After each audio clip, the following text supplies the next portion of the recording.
महागणाधिपतये नमः। ओं गुरुभ्यो नमः। ओं श्रीमात्रे नमः। अरुणां करुणातरङ्गिताक्षीं धृतपाशाङ्कुशपुष्पबाणचापाम् अनिमादिभिरावृतां मयूकैः अहमित्येव विभावये भवानीं श्रीमात्रे नमः। ప్రేక్షకులకి ఆ లలితాంబిక అమ్మవారి యొక్క అనుగ్రహం పరిపూర్ణంగా కలగాలని మనస్ఫూర్తిగా కోరుకుంటూ మనం ఈరోజు రెండు శుభగ్రహాలు కలుస్తున్నాయి. అది కూడా ఎక్కడ అంటే మిథున రాశిలో శుభగ్రహం 1 గురువు, రెండవది శుక్రుడు. ఈ రెండు శుభగ్రహాలు కలిసినప్పుడు ద్వాదశ లగ్నాల వారికి ఎటువంటి ఫలితాలు ఉంటాయి?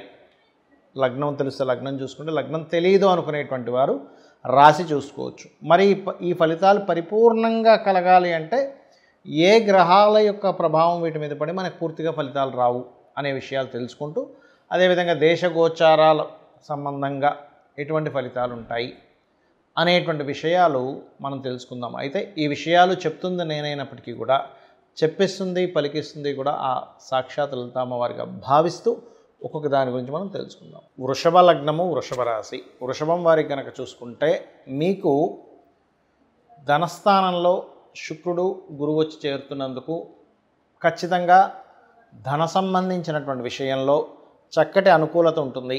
Point number 1. ఇక రెండవది ఏంటంటే, మీరు ఎప్పటి నుంచో రీసెర్చ్ ఓరియంటెడ్ రిలేటెడ్ ఏదైతే ఒక రీసెర్చ్ చేయాలి, పిహెచ్డీస్ చేయాలి అని అనుకునేటువంటి విషయాల్లో చక్కగా కలిసి రావడం జరుగుతుంది, గుర్తుపెట్టుకోండి. అలాగే మూడో విషయం ఏమిటి అంటే ఇన్సూరెన్సెస్ మూలంగా కలిసి రావడం. ఇక నాలుగవది పూర్వీకుల ఆస్తుల్లో ముఖ్యంగా తాతగారికి సంబంధించిన ఆస్తి ఏదైతే ఉంటుందో ఆ విషయంలో కొంతవరకు పాజిటివ్ ఉండడం. కాకపోతే ఈ 4 గొప్ప విషయాలు మీకు జరగాలి అంటే పంచమ స్థానంలో ఉండే కుజుడు, లాభస్థానంలో ఉండే శనికి సంబంధించిన రెమెడీస్ చేస్తూ ఉండాలి. పంచమం అంటే ఆలోచనా స్థానం. ఆలోచనా స్థానంలో ఎప్పుడైతే మీకు కుజుడు ఉన్నాడో ఆవేశానికి, అగ్రెసివ్ నేచర్కి కారకుడు. అది కూడా వ్యయాధిపతి అవుతున్నాడు, వ్యయ సప్తమాధిపతి అవుతున్నాడు. దీనివల్ల ఏమిటంటే మీకు ఎప్పుడైతే ఈ 12వ అధిపతి మరియు సప్తమాధిపతి అయ్యాడో వివాహ సంబంధించిన నిర్ణయాల విషయంలో తొందరపాటు నిర్ణయాల వల్ల కొంత ఇబ్బంది పడుతూ ఉంటారు.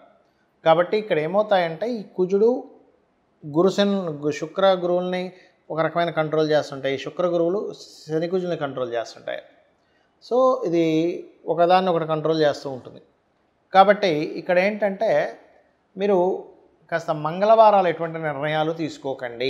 ఇన్వెస్ట్మెంట్స్ విషయము, వివాహ సంబంధించిన విషయము, ప్రేమ వ్యవహారాలకు సంబంధించిన విషయము, రాజకీయ సంబంధించినటువంటి విషయాలు మరియు సంతానానికి సంబంధించిన విషయంలో గుర్తుపెట్టుకోండి. కాకపోతే మీకు లాభంలో ఉండేటువంటి శని భగవానుడు దశమం వైపు వెళ్తున్నందుకు కొంచెం ఉద్యోగ సంబంధించిన విషయంలో మీ 2వ స్థానంలో కూడా డియోల్స్ అయినాయి. 2 గ్రహాలు ఉన్నందుకు 2 సంపాదనలు, ద్వి సంపాదనా యోగము అంటారు, డియోల్ ఇన్కమ్స్ అంటూ ఉంటారు. డియోల్ ఇన్కమ్స్ యాక్టివ్ అవ్వడానికి ఇది సరైన సమయం.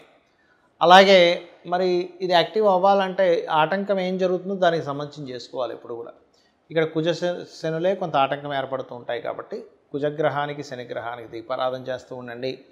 నిత్యము ఆంజనేయ స్వామి యొక్క ఆరాధన, సుబ్రహ్మణ్యేశ్వర స్వామి ఆరాధన, విష్ణు సహస్రనామాలు చేయండి, అన్ని విధాలు బాగుంటుంది. ఇక్కడ ఏంటంటే ఈ 2 గ్రహాలు ఏవైతే కలిసి ఉన్నాయో ఈ కలిసినటువంటి శుక్రుడు గురువు మీ జన్మజాతకంలో గనక కలిసి ఉంటే మరింత అద్భుతమైనటువంటి ఫలితాలు వస్తాయి, గుర్తుపెట్టుకోండి. అలా కాకుండా మీకు మిథునంలో ఇంకేదైనా పాపగ్రహాలు కనుక ఉన్నట్లయితే కొంత సమస్య నుంచి బయటపడతారు. ఇక్కడ ఎలా అంటే ఏదైనా 2 గ్రహాలు మంచి శుభగ్రహాలు కావచ్చు, పాపగ్రహాలు కావచ్చు, గుర్తుపెట్టుకోండి. అలా 2 గ్రహాలు వీక్షణలో కానీ కంజాయిండ్ అంటే కలిసి ఉండడం కానీ జరిగినప్పుడు అది గోచారంలో కలిగినటువంటి ఫలితాలు, గోచారపరంగా ఫలితాలు ఎలా ఇస్తాయో మీ జన్మజాతకంలో కూడా ఆల్రెడీ మీకు మీ పర్సనల్ చార్ట్లో ఉంటే అది ఇంకొంచెం ఎనర్జైజ్ చేస్తుంది. ఓకే, అంటే ఎలాగా అంటే ఒక వ్యక్తి గవర్నమెంట్ జాబ్స్ కోసం చక్కగా ప్రిపేర్ అయ్యాడు, గవర్నమెంట్ జాబ్స్ను వదిలింది అప్పుడే, అంటే టీచర్ జాబ్స్ పోస్ట్ వేస్తున్నాము, లేకపోతే రైల్వేనో, ఏపీఎస్ఆర్టీసీ, బ్యాంకింగ్, వెంటనే ప్రిపేర్ అయ్యి ఉన్న వ్యక్తికి వెంటనే అదొక అవకాశంగా ఆయనకి వచ్చి ఆనందపడి దానిలో సక్సెస్ అవుతాడు. అదేవిధంగా కొన్ని కొన్ని ఉంటాయి, మనుషులు తప్పిదాలు చేస్తుంటారు సాధారణంగా. అంటే అలాగా కొన్ని ఏవో ఫైన్స్ కట్టకుండాను కొన్ని ఉంటాయి, ఇన్సూరెన్స్ చేయకుండా ఉండేవేవో. అలాంటప్పుడు ఏదైనా ప్రమాదం జరిగింది, అప్పుడు ఏమవుతుంది, అయ్యో ఇన్సూరెన్స్ చేయకపోవడం వల్ల ఇబ్బంది కలిగింది కదా అని అంటాం. అంటే పాపగ్రహాల యొక్క ట్రాన్సిట్ వచ్చినప్పుడు అటువంటిది, శుభగ్రహ ట్రాన్సిట్ వచ్చినప్పుడు ఇటువంటివి మీకు కలుగుతాయి, గుర్తుపెట్టుకోండి. అయితే ఇది మరి దేశకాల గోచారాల మీద ఎటువంటి ప్రభావం చూపిస్తుంది? గురుగ్రహము శుక్రుడితో ఉన్నాడు. ఒక రకంగా చెప్పాలంటే ఇది కొంతవరకు గోల్డ్, లేకపోతే మనకి గమనించుకున్నట్లయితే గోల్డ్ విషయంలోని కొంత ప్రోగ్రెస్ని ఇచ్చేటువంటి కాంబినేషన్ ఇది కొంతవరకు.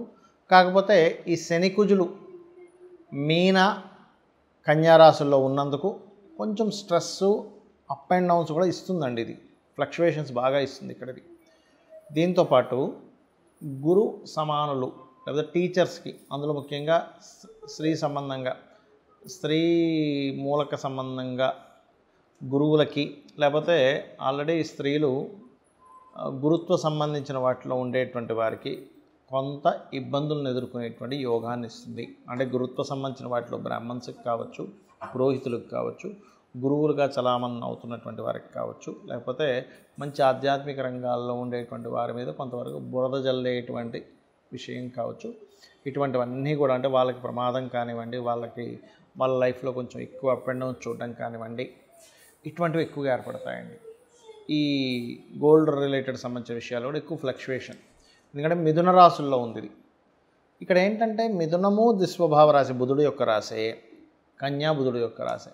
అప్పుడు ఏమవుతుంటుంది, అది ఈ కుజశనులు ఈ 4 దిస్వభావ రాశుల్లో ఎప్పుడైతే మనకి మిథునంలోని, కన్యలోని, ధనస్సులోని, మీనంలోని ఈ 4 గ్రహాల్లో ఉండే గ్రహాలు వాటికి అవి కనెక్టివిటీ పెట్టుకుంటాయి. కాబట్టి ఈ విషయంలో కాస్త జాగ్రత్త వహిస్తూ ఉండాలి. మరి దీనికి పరిహారం ఏంటి యూనివర్సల్గా? ఎందుకంటే అందరికీ జన్మజాతకాలు ఉండవు. ఎందుకంటే జన్మజాతకం కనుకుంటే మీకు లగ్నం నుంచి 12 భావాలు ఏమేమయ్యాయి, లగ్నం ఎలా ఉందో దాన్ని బట్టి మీ యొక్క జీవితము,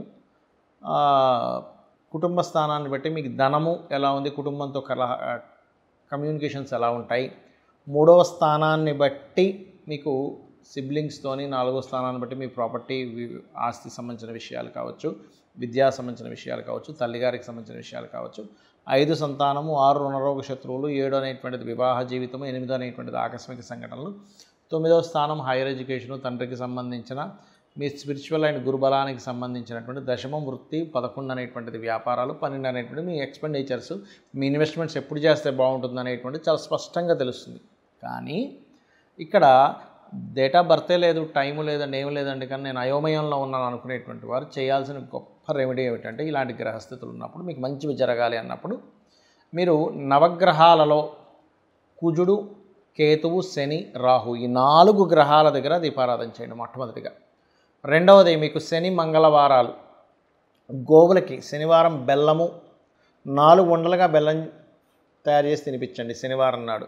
మంగళవారాలు మీరు ఏం చేస్తారంటే గ్రాసము, క్యారెట్లు గోవులకు తినిపించండి. గోవులోనే సకల దేవతలు ఉంటారు కాబట్టి ఇవి చేస్తూ అందరూ కూడా ఓం నవవిద్రుమ బింబశ్రీ న్యక్కారి రదన చదాయే నమః లేదా చండీ చేసుకోవడం, చండీ పారాయణం చేయడం, లేనట్లయితే ఆంజనేయ స్వామి ఆలయాలకు వెళ్ళడం, అందులో ముఖ్యంగా పంచముఖ ఆంజనేయ స్వామి యొక్క స్తోత్ర పఠనం కనుక చేసినట్లయితే అన్ని విధాలా మీకు బాగుండడం జరుగుతుంది. దీనివల్ల ఏంటంటే యూనివర్సల్గా కొన్ని అలజడులు కూడా వస్తాయి. కాకపోతే ఇక్కడ ఏంటంటే మనం ఒకటి అర్థం చేసుకోవాల్సింది, లాస్ట్ టైము మనకి ఈ ఇబ్బందులు వచ్చే ముందు మన యొక్క ఈ పూరీ జగన్నాథ్ ఆలయంలో ఆ గెద్దొచ్చి జెండాను ఎత్తుకుపోయింది. కానీ నిన్న మొన్న చూసినట్లయితే పూరి జగన్నాథ్ ఆలయంలో ఇంకొక అద్భుతం జరిగింది. ఎత్తుకుపోయినందుకు కొన్ని చెడు సంకేతాల వల్ల ఇబ్బంది అయింది. ఇప్పుడు ఏమైందంటే పెద్ద కుంభవృష్టి వర్షం పడుతూ స్వామివారి ప్రదేశంలో మాత్రం వర్షం పడకుండా అలా ఆగిపోయి అక్కడ ఇచ్చేటువంటి హారతికి ఎటువంటి ఇబ్బంది కలగలేదు. అంటే ఇది ఒక గొప్ప శుభ సంకేతంగా మనం భావించాలి. శ్రీమాత్రే నమః.